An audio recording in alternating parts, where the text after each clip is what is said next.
You are far more powerful. And the power brokers know it. You don't know it. But I am here to remind you that you are a spark of the divine. You are God incarnate, and you have far more power than what you have been told your entire life. And I want to help you reclaim that power, that sovereignty.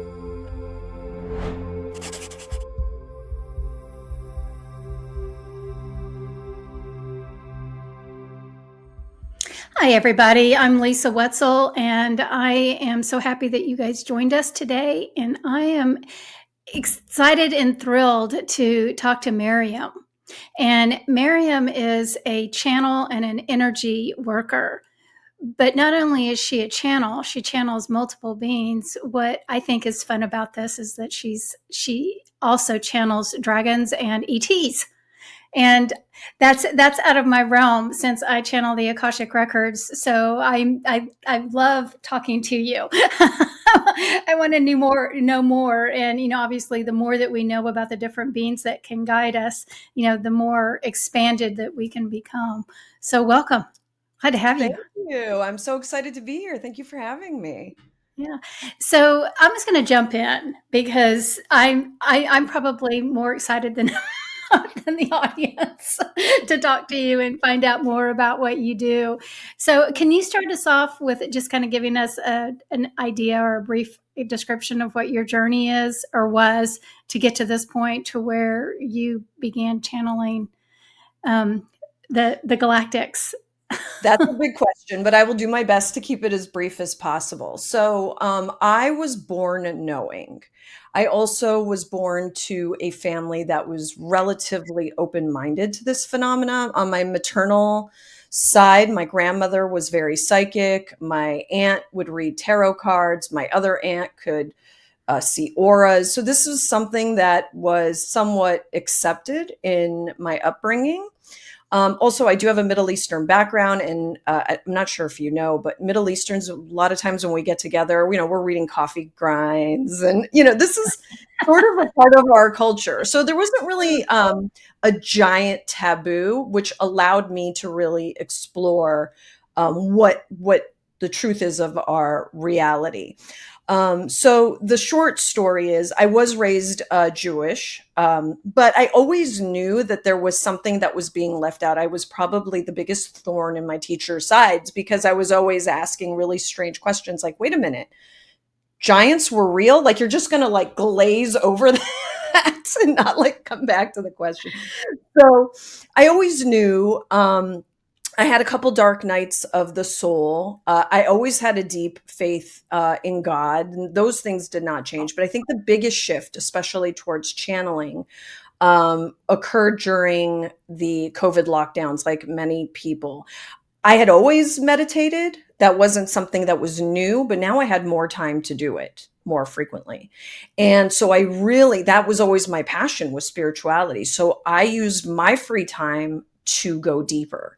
And I was meditating in the morning for an hour, sometimes at night for 2 hours. And then all of a sudden I noticed that these things were happening in my body while I was channeling. In fact, what I realized is that in hindsight, I realized my guides were showing me how to begin channeling. And I think I watched channelers at the time, and I tried to take some tips here and there. I never took a class, but at some point I realized, wait a minute, I could do this. And I asked the Arcturian council to help me open up my crown chakra fully. I felt it happen. It's actually a very physical experience for me. I don't know if you experience it that way, but I physically feel it open. And I started channeling. That is the shortest version of the story. There are so many more details in there, but I know we don't have a lot of time. But that's sort of the evolution. Well, so you're also an energy healer. So yes. How do you incorporate your channeling with the energy, and what type of energy healing do you do? Yeah. So when people schedule sessions with me, I put it all together, right? I give everybody the full experience. My sessions are generally about an hour and a half long. And that's my favorite part. Channeling is great and everything, but if I can help you shift your energetic state, that's That is so much better. So while I was meditating and opening up my channels, actually, I gained the gift of energy healing before channeling. So first I opened up my crown chakra, then all of a sudden I realized that there was this beam of energy coming through my crown and into my hands. And so what I'll do when we're sitting together, I'll ask the person who's in the session, what do you want to work on? What do you want me to ask the universe for? What are you here for today? And I will call that in. So if it is, enhanced spiritual gifts, or I don't feel well today, whatever it might be, I will request it. And the only way that I can explain this is it comes through like lightning through my head and in through my arms and into my hands. And as I collect it, and I can feel it like a ball, almost like I can touch it. It's really incredible. And then once I collect that ball, I will push it to you, and I will just trust that the guides, and for me, my guides are extraterrestrial, are sending you what you need. And there are times, because I can channel now, that because I will be in meditation and I'll be talking to my guides while I do this. They'll say to me, you asked for this, but really this person needs this. So this is what we're actually doing. This person doesn't fully know what they need. So sometimes that will happen. And then at the very end of my sessions, I will provide a channeled message that will occur as well. So, okay, let's get down to the nitty gritty, the down and dirty. So who are and what are the main collectives or the entities that you channel? It started with the Actually, it started with my aunt who passed over. So when I first started, I was like, wait, I think I can do this. And I know I can do this. This is how I'll know. If I can bring through my aunt, I'll know, because she was a very, let's just say, a very passionate person in life, right? Everybody, when she walked in the room, everybody knew she was there. She had a very distinct, imposing personality. So I thought, if she comes through, I can do this. So the very first time I did it, I said, let me try bringing her through. It came through so strong that I became overwhelmed. And I thought, oh my God, no, abort. I cannot channel this woman. It's too much, right? I was reliving my childhood. I'm like, out, get out. So after that, because it was the Arcturians that helped me open up my crown chakra, I had made a conscious decision. That's the thing about this. And I don't know if you find this as well. I have full control, right? I can, focus my energy and say, these are the beings I want to come through. And that's what comes through. So when I first started doing this, it was only the Arcturian Council. It's a higher vibration set of entities, a collection of Arcturians that would come through. And for a while there, I would only allow them because I was so afraid after what happened with my aunt. I wanted an energy that I felt comfortable with and that I could trust. Over time, however, I started to allow more energies to come through. So I do channel occasionally, although it's very emotional and hard for me to do. One of my guides, Bob, I'm sure we'll talk about Bob today. I started welcoming in the dragons. I can channel the creator, God. I also have allowed other ETs to come through in that collective to bring energy. I'll take it as long as it's high vibration. I will accept the energy from anywhere it comes, but usually it's ET is what I prefer. Good. So because I'm kind of interested in, in the different entities that you channel. Mm-hmm. What my question really is how do their messages differ? But not only because is the Dragon Collective considered an extraterrestrial? I mean, what is that Dragon Collective? What is the category that the Dragon Collective falls under? So it's really interesting because I feel like it's a human inclination to categorize this way, right? Because ultimately, right, we all come from the same source. It doesn't really matter. So for me, what the dragons have told me is that they're interdimensional beings. But yeah, I mean, I guess so could the ETs could be interdimensional beings. So you're right. Absolutely. That's our categorization. And I'm the one putting them into buckets. I will tell you that when the dragons are actually a little overwhelming because they're very high energy for me, and they're actually really quite cute. I don't know, like very happy and high energy and a little goofy, I guess. My friend describes them like Puff the Magic Dragon when I do it. Um, and I feel like the message that they give me most often is one of protection. Mm-hmm. Whereas when I'm channeling Arcturians, that's a more subdued sort of energy, and it's more about a support of how to help us ascend. So the messages might differ as well. And when I do it with, God or, the creator, it's more you are supported, you are loved, you are recognized. So the messages will differ as well. Yeah. So those are other distinctions Yeah. that I. Well, yeah. And I think that I think that I just wanted people to know, because I channel the Akashic records. So my energy and the source that I receive is very different from the Arcturians or the Pleiadians. And they may be, what I'm hearing, my guides are open. I mean, my records are open now. My guides are talking to me in my ear. They're more instructive, kind of. Yes, Is that the that I word? Okay. assume you would say. Yes, that make that, and Yeah. that's how I feel with, um, with the Arcturians. It's more of like a support, not instructive. It's, we're here to assist you, and we'll give you whatever energies you need to help move you through. I figured that with the Akashic records, it's almost more factual. Mm-hmm. I'm Well, guessing. I'm yeah, wrong. it's actually more like God energy. Mm, It's soft, it's loving, it's mm, compassionate. It's more that way. I mean, they'll tell the stories of what you need to know, but it's a very high vibration, and so it's really more love energy is the mm, best way to describe it. But when I'm looking at that energy that I'm channeling from this energy field, I see it because the reason why I want to talk to you is because I don't know that much about channeling galactics. And so that's why we're having this conversation, because you're going to educate me as well.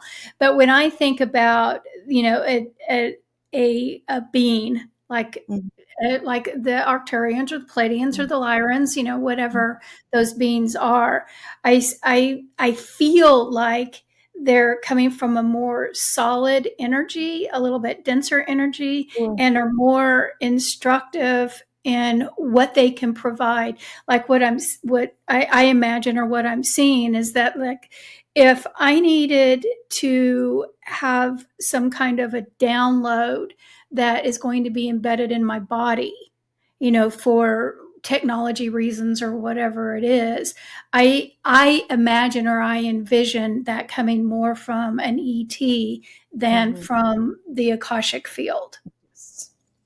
Does that make Yes. sense? Yes, I Okay. feel like that's where I get my upgrades from. Okay. And that's another reason that I incorporate the ETs specifically in my one-on-one sessions, because I feel like they can help shift the energetic field in order to achieve certain outcomes. So Mhm. that yes, that completely resonates. It is Okay. why. And I agree about the loving message from God. I don't feel like when I'm channeling God, and I will usually do that at the beginning of my sessions, is I will bring in a message. It's more just like you said, a very loving, supportive, you got this kind of energy, but it's really the ETs that are helping shift things is I Yeah. guess the best way to Yeah. describe it. Yeah. Yeah. And what I'm hearing right now is that's the team. Yeah. That Oh, definitely. Yes. Yeah, and so, like, we all have these different, they're all playing a role, whether Yeah. it's the angels, or Yeah. whether it's, these different, the dragon collective or whatever, they're Yeah. all playing a role in Yes. helping us to move, to move forward. That is absolutely correct. So when I call in the dragons, it's not usually in a session, but I will ask them. Like when my sister flew to Europe, I sent two dragons to protect the airplane. She was nervous, so I said, "Okay, I'll send a couple of dragons with you." Um, Wouldn't you're that gonna be be fun? Look out the fine. window, "Oh, there's a dragon." Nice. On either side, flying on the Oh, how I wish everybody could see that. right. I keep two at my front door all the time. I do live in a big city, so I like having that additional protection. I love that. So I find that that's at least for me, that's the role the dragons play, is this sort of protective, you just let us know and we're here.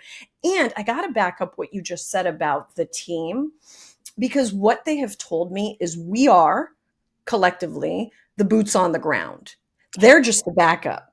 That is the message that I've received very clearly. You call us when you need us. When you need X, you call on us, so flying to Mhm. Europe, call the dragons. Well, I like it, and thank you for that explanation and helping us to kind of discern what job each of these helpers do for us. That's kind of exciting to me. Can I say Okay, one more so thing about the yeah, ETs, though?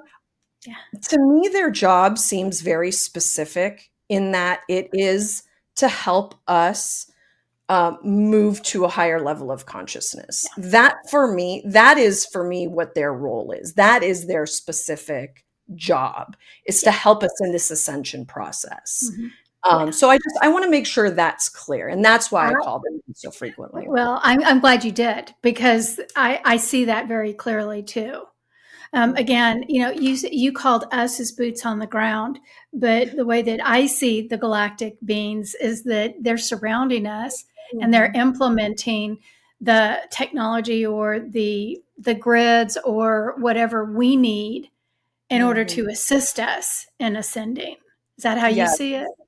Yeah. yeah, we're the boots on the ground, and they will come, and they might, give us an idea. Yeah. I often say, you think all your thoughts are your own, but they're not always your thoughts, right? So they might give you a thought for you to take action on, or they might position things a certain way, right? So that things work out a certain way, right? I do also know that they can manipulate our reality, because I have many, many, many experiences where they've done that for me. So if we get to that, we could talk about it, but they do Yeah. actually manipulate our physical reality as Yeah. well. Yeah. Yeah. I hope we can talk about that. Yeah, we'll talk about it. Yeah, but I do think it's important for us, for us as a collective to understand, when I mean the Akashic records have said this exactly what you've said a number of times in helping us to understand what role the galactic beings that have in our lives, and how they're not really to be feared, that we're to be grateful for them, that they're helping us and they're trying to help us elevate in our consciousness, and exactly what you've said.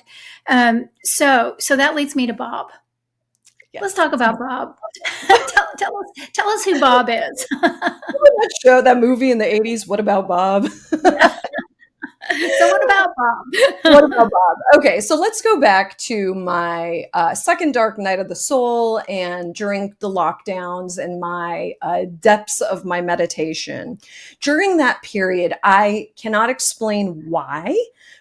And it's not that I didn't believe in ETs before, or I didn't think that there was a spiritual connection to ETs. It's not that I didn't believe those things before the lockdowns, but for some reason during that period, I became incredibly obsessed with the subject. I don't know why, but it's almost like they forced me to be obsessed. And I learned everything I could about the phenomena from a 3D level and from a spiritual level. I just immersed myself in it, unlike ever before. Well, my younger son, who also has a connection to Bob, we were doing a homeschool project. And I have to lay out these instructions very clearly, because I did not draw Bob.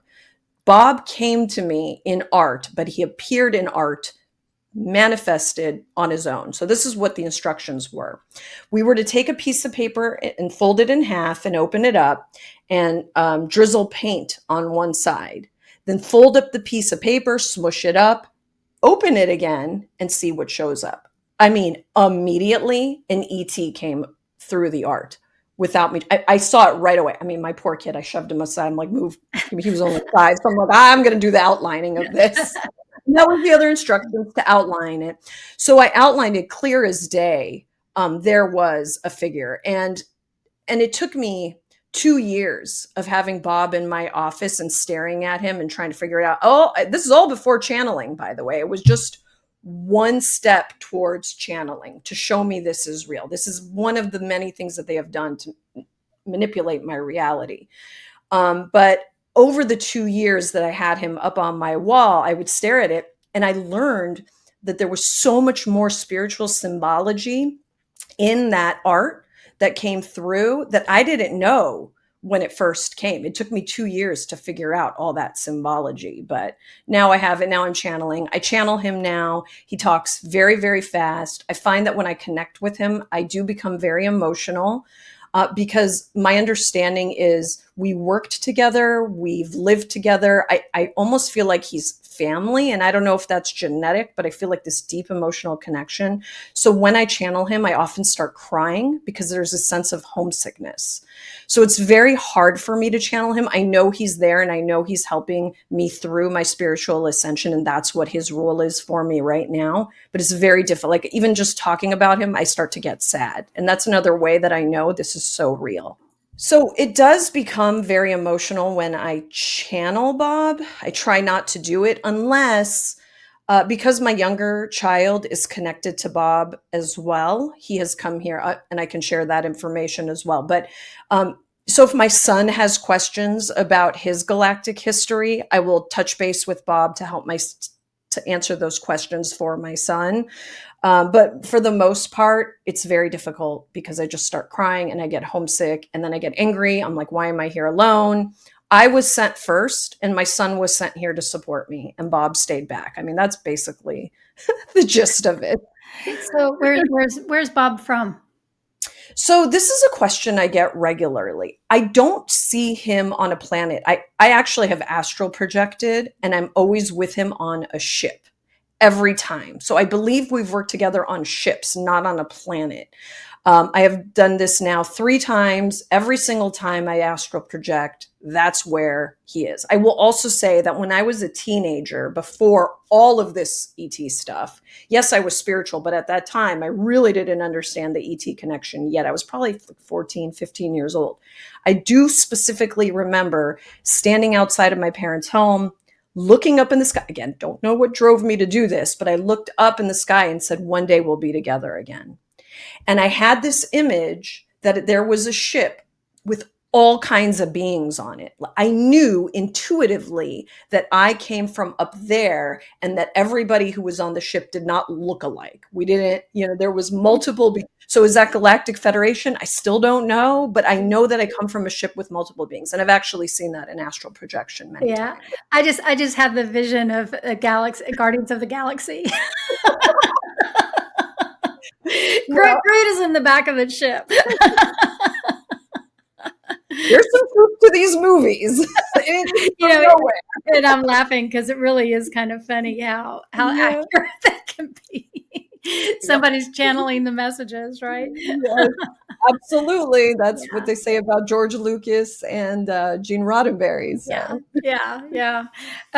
So we've kind of determined that you have an abundant supply of galactic beings and entities that help and assist you on this journey. So what are the most important messages that you feel that you received that you think that we as a collective need to know in our humanness, humanity, what we need to know? Another loaded question, Lisa. Okay. Okay, so we're certainly going through an ascension process. I think, at least in the spiritual community, we're all aware that things that we're seeing take place in our 3D world are representative of changes that are occurring on the collective. That is not a question. I think we've all sort of come to terms with this. The messages seem to come through in a way that is, it's like, it's not one big story at once. It's like they give me a piece and then they give me another piece and then another piece. So I'm going to share with you the messages that have been coming through more recently. And that is, and this is a really big one. And I know that there's a prediction out there that we're going to have open contact somewhere around the end of 2026, beginning of 2027. My most recent message has been, no, it's going to happen faster than that. Yeah. So, which I was really surprised. And by the way, I just got the chills as I told you that. Once I started channeling, I stopped listening to channelers because I didn't want to be influenced. So I want to be very clear about this. These are just messages that have come to me. So I'll give you the evolution of this. It started back in, I think it was October or September, October of 2024. So they were doing this thing. I'll get these periods where they will butt in and they will offer me information that I did not ask for. Mhm. And so that's when it started. So September, they butted into one of my meditations and said, we're coming. And I said, yeah, right. Because I've been waiting 15 years for you to come. I give up. Right. And I said, yeah, right. And then by December, we had what were the drones in the sky, right? So I asked about the drones. I did ask about that. They said some of those are us. And what they told me was that their hand was forced. I don't know what that means, but somebody was up to no good and they had to step in and show who's really in charge. Basically, this is my Maryam paraphrasing. Fast forward to maybe it was 3 months ago, maybe 2 months ago, they did the butting in and they said, okay, we have more information. We're going to come before the end of 2026. Next message was 2025 is your preparation year. Yeah. This is the year that you're getting ready for us to arrive. Then the news came out about, remember, under the pyramids in Giza, that there was something under there. And by the way, when that came up, I dismissed it. Because I just saw the AI image and I was like, oh, another AI thing. And I just swiped through. I didn't know it was a thing. For like a week, everyone was talking about it. I had no clue. So we do a weekly Kundalini meditation in my community, and somebody brought it up. I was like, oh, this is real? I thought it was like a joke. So I went into meditation that night, and what they told me was that this is an example of the preparation for our arrival. This information coming out is one example. Expect more through the rest of this year. So I'm excited. I don't have an exact time frame, but they are coming. And the other big message that I have received, and I got this in January, maybe it was like the end of December, that it was January. The first half of 2025 was going to be absolutely chaotic. Now, I don't know what happens after let's call it July, right? I don't know if we're going to reassess the situation and I'll get new messages. I don't know if things suddenly become better. I really don't know. But they told me absolutely there would be complete chaos in the first half of 2025. So I kept pulling cards. Like I pull every Wednesday when we do our meditations, I pull cards. And the message I repeatedly was getting, you are in your tower moment. You are in your chaos moment right now, but we want to reassure you that what comes out of this is absolutely beautiful, absolutely incredible. So I keep getting that reassurance, and I'm human too, right? I hope they're right until I won't see it or believe it till I see it. But that's the message. Well, it's funny that you should bring all this up because I actually had a class last night, and one of the questions that one of my participants asked was, when are we going to see ETs? When are they going to be confirmed? Yeah, I love it. And I, of course, my thing was, well, they're already here. We're seeing signs of them everywhere. And he said, so when are they going to actually be confirmed? 26, 27. And then it was like, okay, it's basically, they're giving me the time frame between 2026, the middle of 2026 and the middle of 2027 in that time frame. Interesting. Yeah. And but what we're already recognizing is that, there's people are witnessing these things more and more. I mean, we're seeing more and more people post pictures or having these experiences. I mean, they're already, showing themselves, for those who choose to see them. And so I see it very clearly that 2025 is the prep time. Okay, we're just going to let people start getting used to us. People start, kind of hearing that, okay, well, maybe there is something else out there kind of thing, before it's full on. Yeah. What they have told me is that they can, because they pick up on our energy signature, and they feel that collectively we are far more open than even me and you, right? Or anybody who watches our show realizes. The collective of humanity has progressed much faster than even they thought. That was the message I received. So I think people are ready. I think even the normies are ready. You know, I don't know about you, but I'll be talking to somebody and they'll say something aliens, and I'm like, oh, we're there. Yeah. Well, it is. It's fun watching us grow. Right. And, I mean, I've been doing this work, for a very long time. And I started reading the Akashic records in 2023. And just to see the evolution of man over the last 20 years and their openness. And just like you said, 2020, as crazy of a year as it was, do you recognize how many people had their spiritual awakening during 2020? Yes, You I know, know. I know. And you know what? We're in the middle of a mass awakening right yeah. now. Oh, yeah. It's huge. Every shenanigan that let's just, whoever they are, the people who try to disrupt the planet, let's just, power brokers is what I usually Yeah. call them, Yeah. whoever Yeah. they are. Yeah. Every disruption that they have tried to apply recently has been backfiring on them. Yeah. Yep. And that is what is happening right now. Yeah.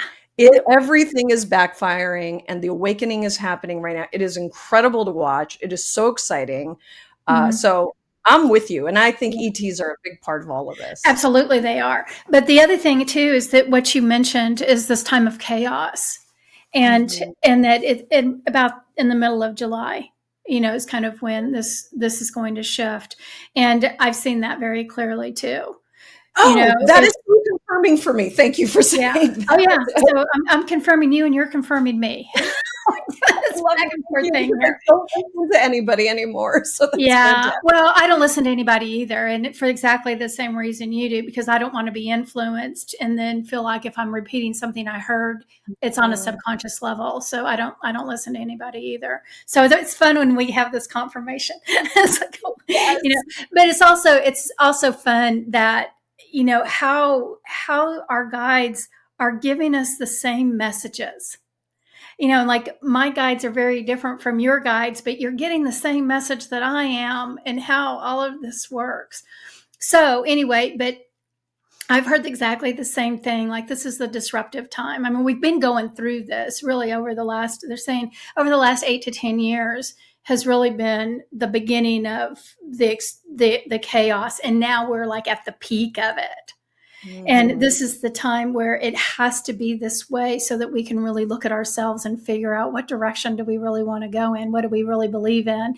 And I was just following the herd and Right. just jumping into, well, this is how so and so believes or feels. So I'm just going to go with it. Or this is how my parents taught me or whatever. And then all of a sudden that's being put in our face for us to really, do I really believe this?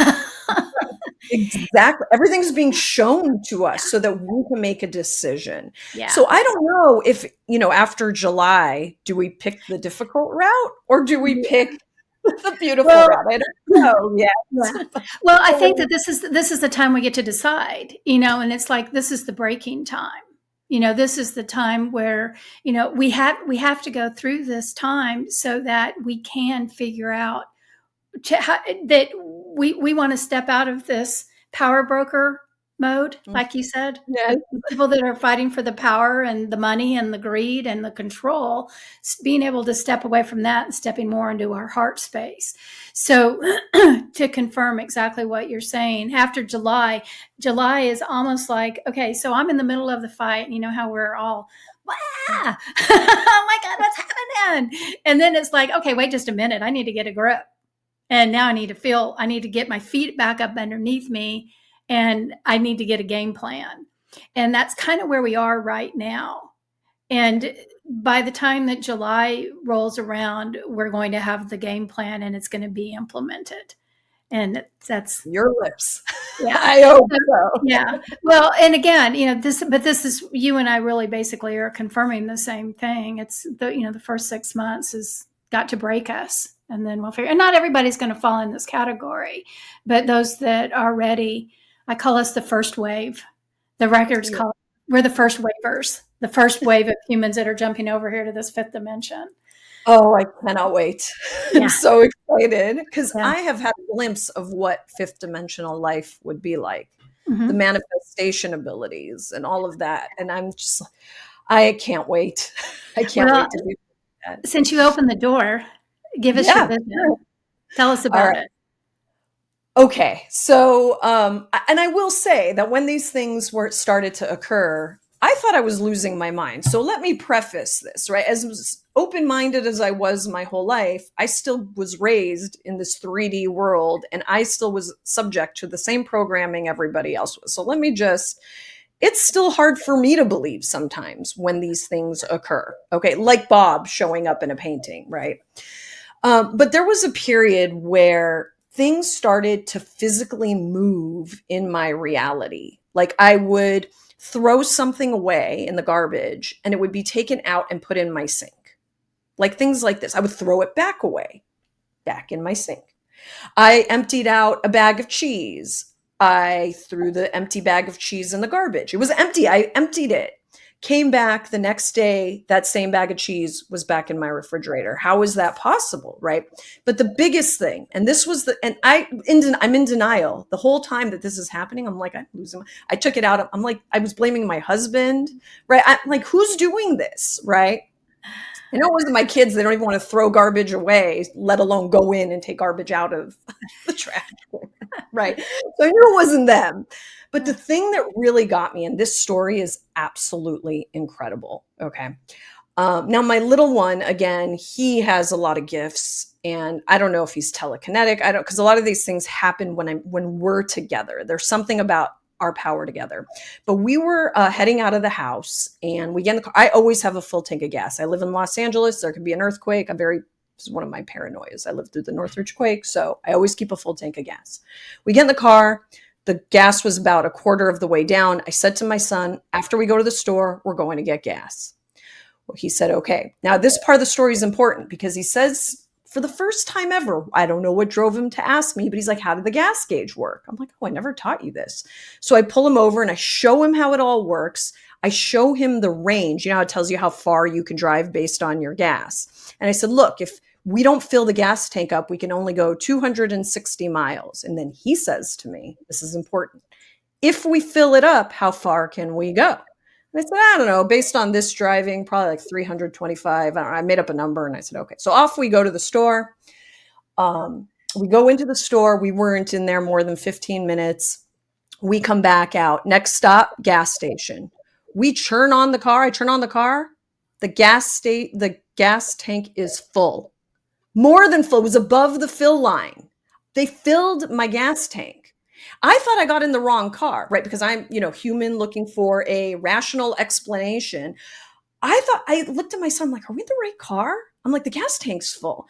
And we're like looking at, no, wait, there's no way. It has to be our car. It's our key fob, right? And that's how I called my husband. I said, can gas expand?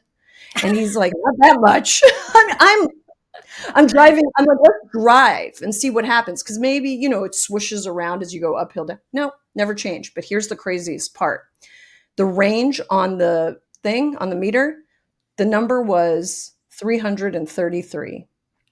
They filled it to 333. Now what's crazy about that story, I had a friend who was calling me now this can't be. This cannot be, right? My friend is calling me and I do energy work for him. And when I get home, I'm just in this frantic mode. I see he called me. I called him back. I don't let him talk. And I'm screaming, you're not going to believe what just happened. Spirit just filled my gas tank. I'm just telling him the story. And he says, what's the number? What's the number? And I said, 333. I tell him and he says, Maryam, I'm calling you because I need help. And 333 is my number for everything will be okay. Oh. That was, for me, the moment. That really was the stop doubting moment for me. Yeah. So I have a lot of stories like this. I could go on and on and on. I have YouTube videos about all these experiences, but that for me was the biggest moment. Well, how do you think? So, because now I'm going down a rabbit hole. but like these matrices and the time shifting. So what do you think happened? So I have this theory, and my guides have told me it's sort of like I have 1 foot in 3D and 1 foot in 5D, if that makes sense. And it's That absolutely overlapping. does to me. Yeah. Right. And they have told me that they finally wanted me to stop doubting. They did tell me that. That was our thing, to make you just stop and trust this. So, because I was in denial, So so that's why they did that for me. But also, they must have shifted me into a timeline where I actually never used the gas. That's the other theory I have about it. But again, I mean, they took cheese out of my garbage can. I mean, it was empty. The bag was empty, and they put it back Mhm. in the refrigerator. Yeah. So okay, because again, because now let's talk about this. So, do you think that that's what your guides did? Do you think that they took it out, or do you think that it was a timeline shift that took you back before you threw the cheese away? What they've told me is it has something to do with a timeline shift. Look, the meal I made with the cheese was still there. That didn't disappear, even though the cheese was back in the fridge. So I don't know that I fully look, I'll tell you, I don't know all the answers. This is wild, Yeah. right? And I will never claim to know everything. And then my guides tell me they don't know everything. That's what they tell me regularly, all the time. They tell me, look, consciousness is always expanding, and we're learning from working with you, right? Nobody knows it all. And so Mhm. I'm the first to say, I don't know it all, and I can't wait to know more. But if I've gotten this much, right, I probably have had this little tiny taste of what's possible. Right. Imagine, imagine what's waiting for us when we get to 5D. If I'm only 1 foot in 5D and 1 foot in 3D, what happens when both of my feet get into 5D? Yeah. Oh my God, I can't wait. I Yeah. just Well, can't. it's exciting. And again, because our brains are so conformed to only see things in this very specific way. And as we start breaking down these barriers and these belief systems, and we become more open to seeing and experiencing, it's I can't wait. It's going to be so exciting. I keep having people, we talk about, like something I do when I do sessions. Tell me about a relationship, and the guides keep saying you are not going to be the same. It's like if you found somebody today and had a relationship with somebody today, like right here, right now, 6 months from now, in July, you know, Yes. whatever, July, August, September, that you're going to be seeing things so differently that that person isn't going to fit you anymore. And That's to think about how fast this is shifting and how much that we're changing. Yeah, go ahead. It's so interesting that you say that, because I get that exact same message about jobs. Yeah. Yep. People Same will thing. come to me and say, I hate my job. Yeah. I want to quit. I don't know what I'm going to want to do. That's just your soul telling you to get ready to Yeah. change. That's what things are about to change. And they tell me that all the time. The world you know today is not the world that you're going to know. Yeah. So don't be so worried about that, Yeah. So that's so interesting that you get that on relationships and I get that on the Yeah. job things of all. Well, jobs are the same thing, I mean, whatever. Gosh, we're changing so quickly. What we see today isn't going to be the same thing that we see 6 months from now. It's going to be very different. Yeah. Jobs, relationships, whether it's friendships or our idea of what the perfect life is supposed to be like, everything is shifting. And yay! So Yeah, I I mean, can't we wait. can manifest petroleum. Yeah, it's seriously cheese and Yeah. petroleum. I have Yeah, more stories, but those are the two. Those yeah, are the big ones. Yes. yeah. Well, we're in such an exciting time, and it's exciting that I'm glad you shared these stories. So let's get let's get back on track. Okay. So let's talk Sorry. a little bit about your sessions. Oh, okay. So Sure. okay, so if what type of person would you like to work with, or do you feel like you can help the best? And how to help them, and how would you help them? Okay. Let's start by what my mission is, right? Because, and I have nothing against psychics, fortune tellers. Like I said, I've had them in my life my whole. I still have one. I haven't called her recently, but she's probably wondering where I am. But my mission is not to tell you your future. My mission is to help empower you to find the God in you. You'll see that all over my website. You're the one that's completely in control. So let's start with that. So for people who are ready to embrace that power, the way that I describe my sessions is a co-collaborative, call it interaction, where it's me, you, and I just bring in spirit to help empower you. And if you're ready to be empowered, and in whatever way that is, or whatever that means to you, then those are the kind of people who come to me for sessions. I do typically find that people who already have a spiritual inclination or want to enhance their own gifts, they tend to come to me the most frequently. But you can be empowered in many, many other ways, just in standing in your own power in this world. So that is really how I design my sessions. I mean, really every like step of the way has been designed to empower you. Yeah. So on your website, people can see that you also help people with their trauma. Okay, so the way that my sessions work is they're broken up into 3 parts. And the first part is what I call a clearing. So what I'll do is I will, so I'm clairsentient and I can feel your pain. Like physically, I feel the pain.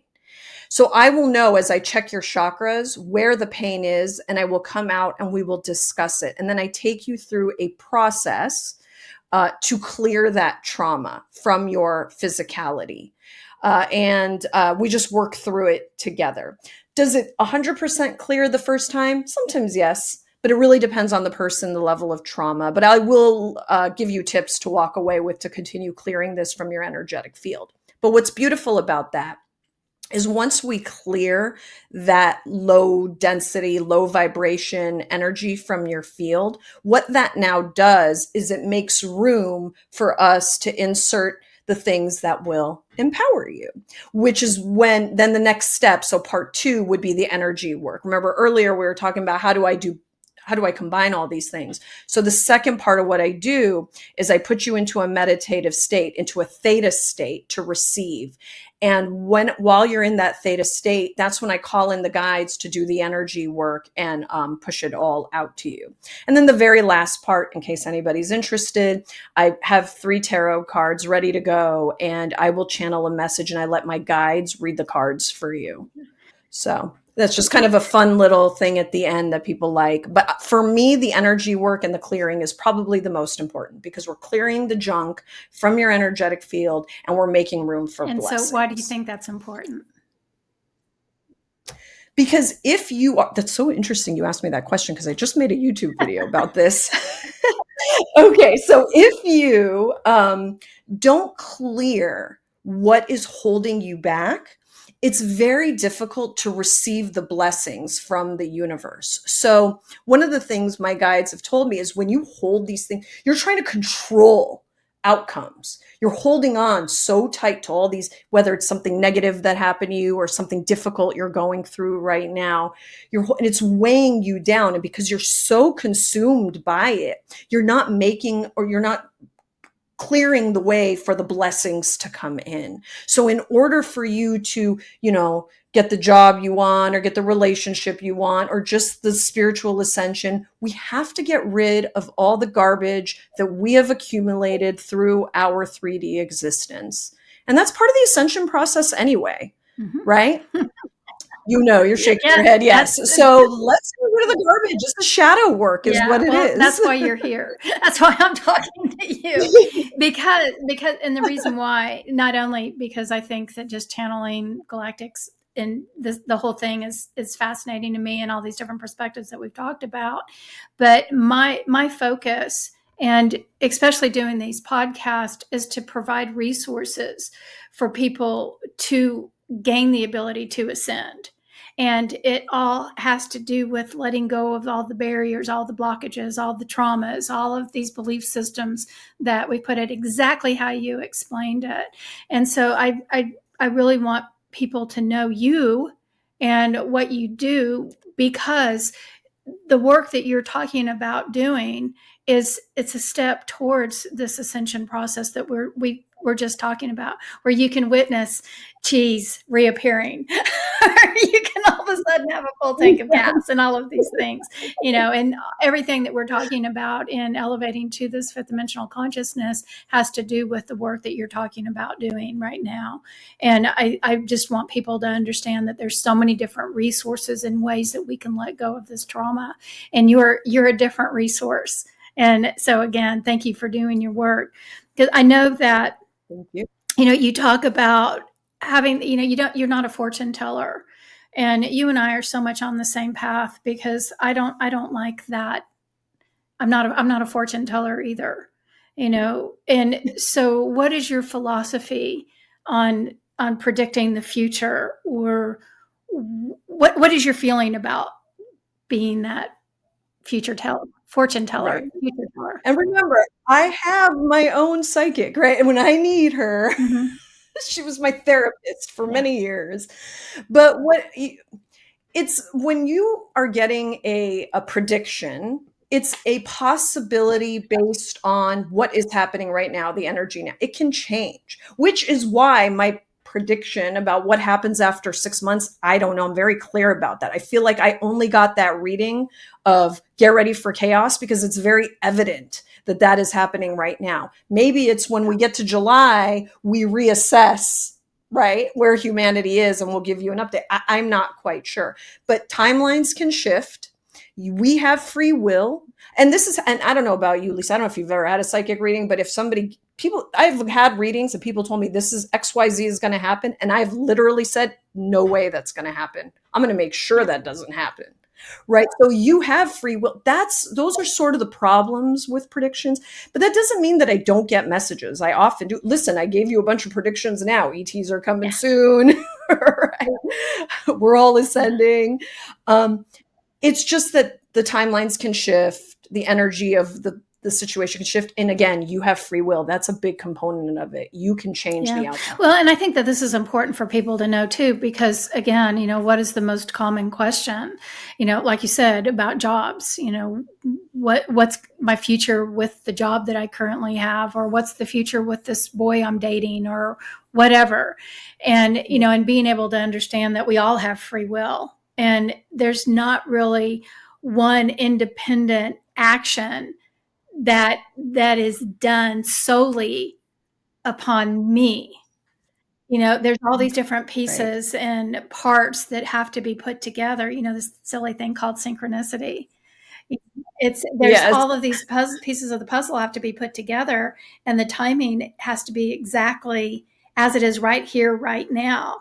If somebody, that 6 degrees of separation, chooses a different path, or doesn't make the decision because of fear or something that they need to do in order to have my outcome, that's going to shift my outcome. Yeah. Yeah. There are a lot of players in this game. There is no question. And we all do affect each other, impact each other. But that doesn't negate your power. You still can put out the intentions to get the general outcomes you want. It might not go the way that you thought that it was going to go. Yeah. But don't forget that the universe does always have your back. Well, what is your thoughts about what's meant to happen, like our divine experience, and something that may be predicted? And let's just say something simple, because everybody can understand to a relationship. I'm in a relationship with somebody, but it's really chaotic.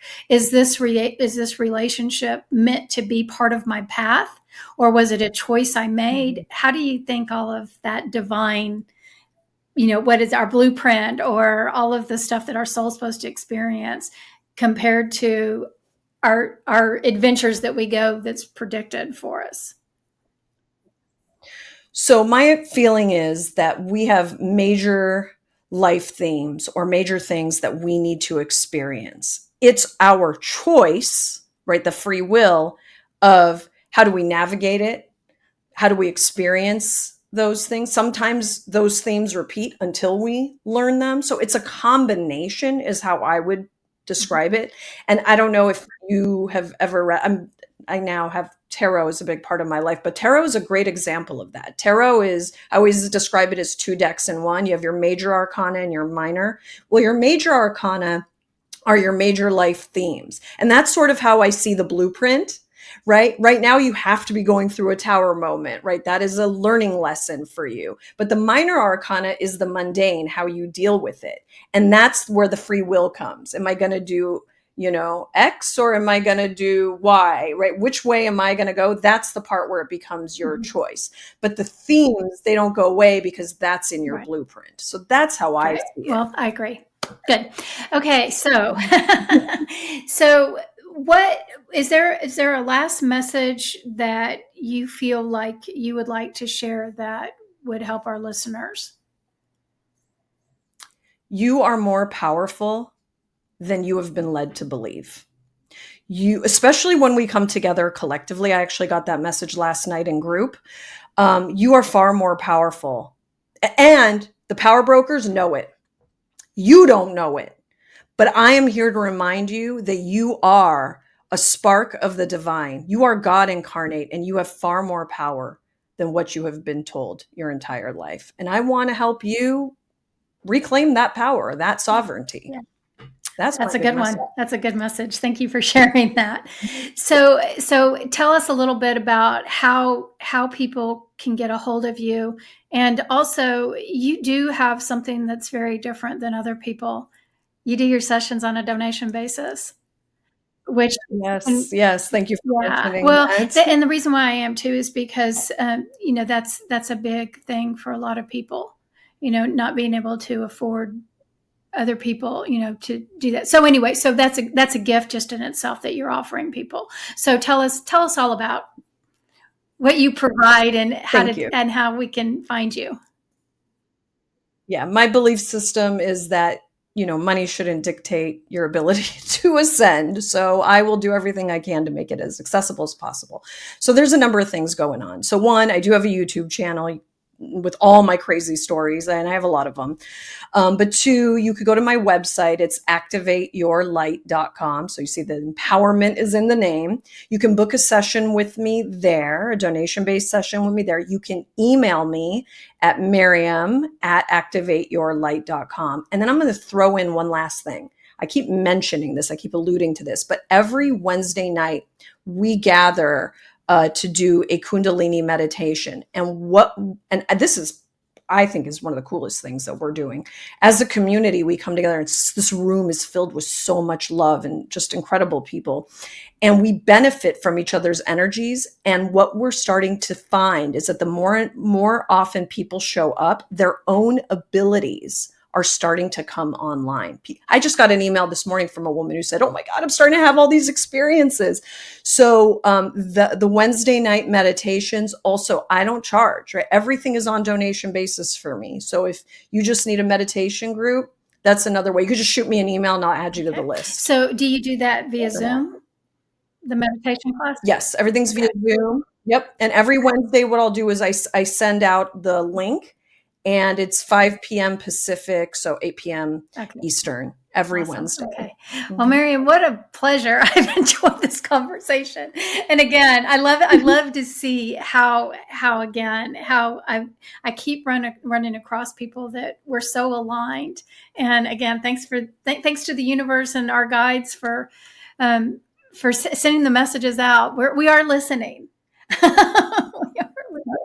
And bringing us together. We've been scattered across this planet. We felt alone for so long, but now here we are, finally. Yeah, and isn't that fun? Because again, we are coming together, and the more people that we can come together in doing this type of work, the energy just becomes more and more powerful. So, yay! Yeah, so excited to meet you. Thank you so much. You're a beautiful soul, Lisa. Thank you so much. I feel exactly the same. And for you listeners, thank you so much for joining us in this conversation, and I hope to see you next time.